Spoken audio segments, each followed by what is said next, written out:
what we call the nanocopters.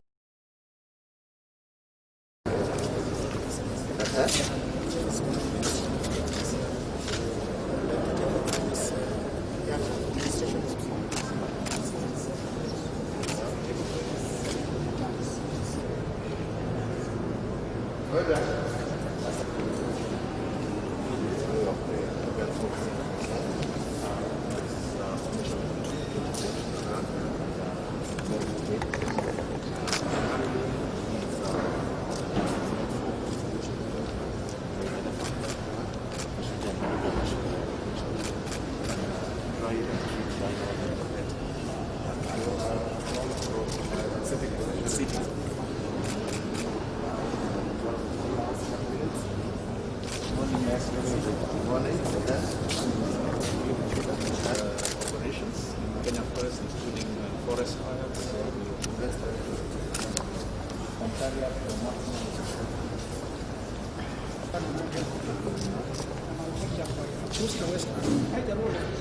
Inspection and maintenance of high voltage.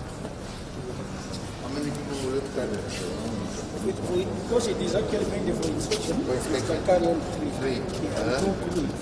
And for Medivac, it will carry how many? Two. Two. You have Two straight stations. here and on the other side. Okay.